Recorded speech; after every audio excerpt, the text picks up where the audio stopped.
laphayana komunye umuzi kwaye kwafika abantu bezothandaza belethe umthandazo wokulala begula abantu bakhona kakhulu behamba emhlabeni mayifika insizwa ezothandaza ithi le nkosazana lapha ekhaya sixakiwe ukuthi kwenzekeni ngoba izwi layo siyalazi ithi mayisukuma icela iyahoshozela emphinjeni wayo isiyacela ithi ngithema ngilele ebusuku bantwana benkosi njoba sekushiyo ukuthi umthandazo uza lapha ekhaya ithi kwafika izalukazi eyifike kimi zange ngunga zange ngiphahla uthi angathi zilwa nami zangicindezela uthi ngimemeze kwaze kwaphela izwi lashala phela lonke uthi bebekhuluma bonke kodwa bebembala bebengibezwa uthi into engizwile bebebuza kimi ukuthi njengoba njalo zonke izinsuku uhlezi usethempeleni noma usemthandazweni yonke ebizwayo asikaze salizwe iphimbo lakho uhlabelela nakanye uthi lapha lesikhona bathi njengoba silapha nje into esikhulule thina singabantu abangasekho emhlabeni lapho sihlezi khona uthi sikhuluma into eyodwa mawusenkonzweni uthi sikhululwa izwi lakho ngoba ukuhlabelela kwakho kuyamkhipha umuntu oboshiwe esigodini sosizi kodwa sikaze salizwa nakanye izwi lakho seloko wena uba iNazaretha kodwa uyahlabelela uyangunuza na uzwakala ukuthi uthini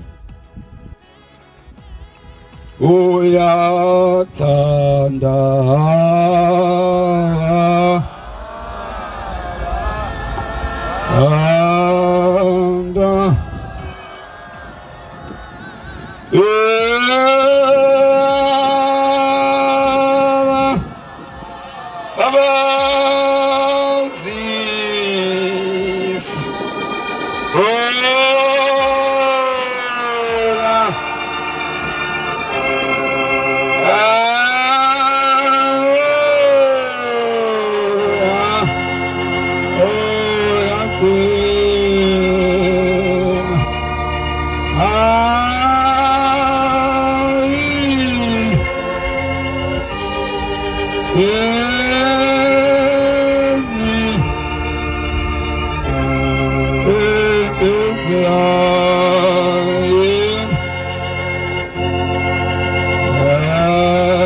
kwameya mina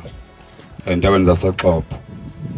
uyabonga ukuthi ngificela umfowethu ehlabelela amen suke emlazi ke ku sub region yeTheku South usebenza eofisini ke lapha yana enabasho amen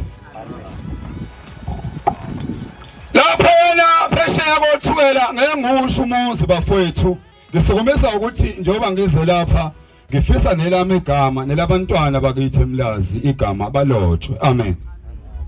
asizele ukuzobukwa la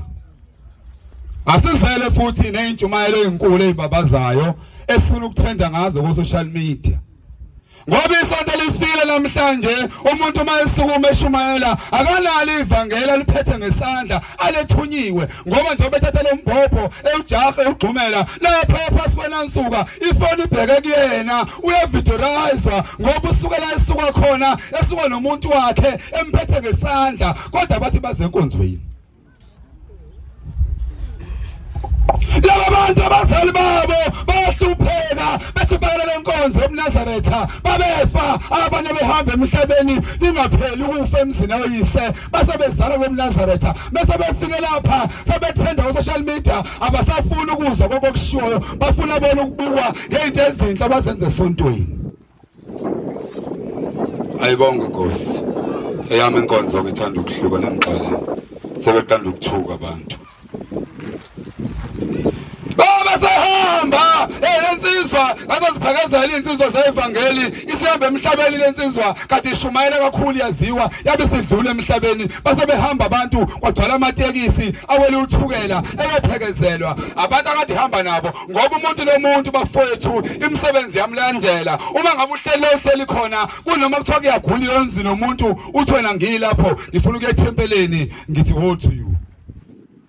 ngoba khona insuku zakhe ezokufika ukuthi namhlanje na imiphi imisebenzi oyenzileyo oyenzela uShembe ikuphi ukuhamba okulethwa phansi kweinyawo zakho okuhambile hayi ukuza lapha ethempeleni lapho kugulwa khona ngoba ilapho lakuthola khona isibusiso la kanjwe khona emhlabeni wafika khona ngoba sazi ukuthi la kuthola khona isibusiso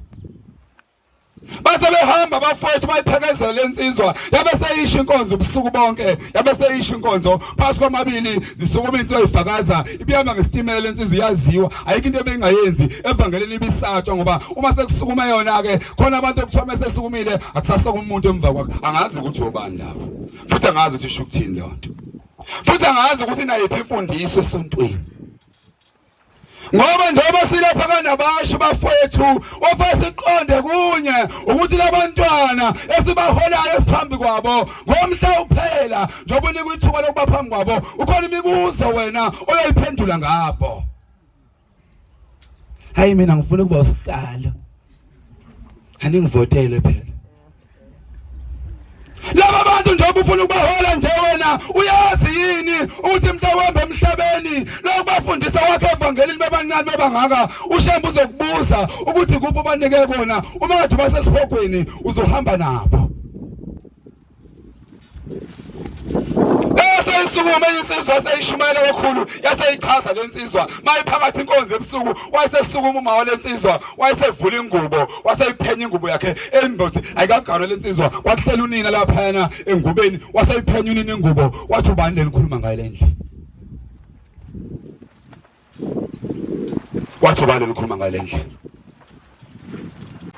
base bebukela abantu ngoba sonke sihambile akekho waziyo ngalensizwa siyafika nje phesheya wethukela la iyotshelwa khona emzini yakubo asazi ukuthi bihamba kanjani kanti sikhuluma ngomuntu engesiyena lo esikhuluma ngakuleli izwe lakubo nakubo uqobo lenkonzo esikhulumayo ayaziwa wasabuza unina lensizwa wathi ngifuna ukubuza ukuthi nikhuluma ngobani njengoba nikhuluma nje ngoba lo ngimzalayo mina akasiyele nimshona manje likhuluma ngaye base babukana abantu basangana bonke wasethatha umnqwazi lo mama wasewuthatha ulahla phansi wasilalelani bantu bami wathi bukani lapha wasegoba wasezibekanyiseni basebemkhanyisa ebusuku wasebona ingozi esekhanda kimi wathi ngayishawa lengane le lapha phansi Yuza namhla iza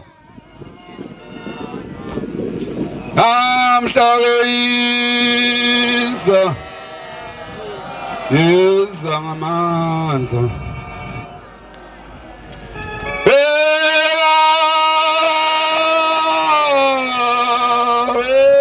isango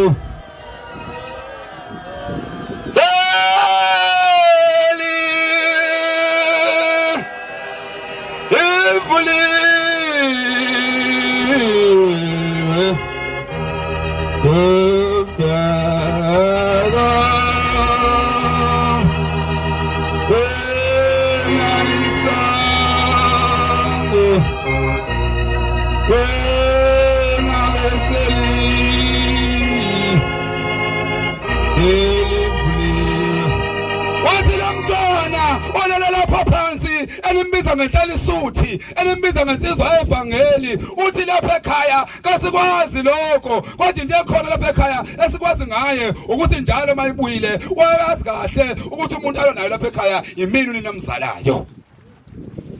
lenkonzo esishumayela emakhaya la ethempeli yangifana kwenze njani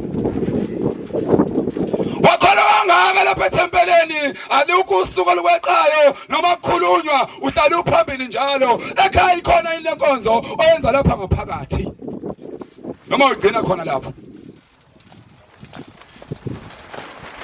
lapha yana iyahamba enye insizwa iyasebenza ihamba ngesitimela ingelona iNazareth asengihlala phansi ningixolele mangabe ihamba lensizwa isifika emsebenzini isiba nephunga elibe nalo umqashi walo waselizwa leliphunga waseyibiza ngolosuku wathi elani iphunga yasithi lensizwa ngazi yasithi umqashi wayo wathi goduka uyogeza leliphunga lakho libi kakhulu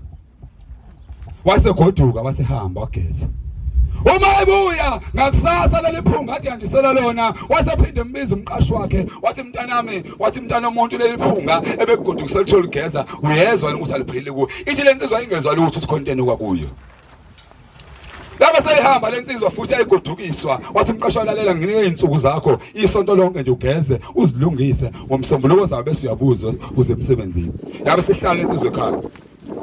hayi wemsombuluko zayo selinyukela leliphunga saseliphinda phindekile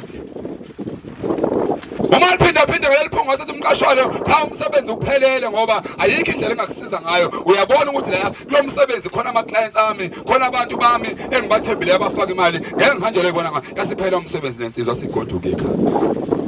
yasixoshwa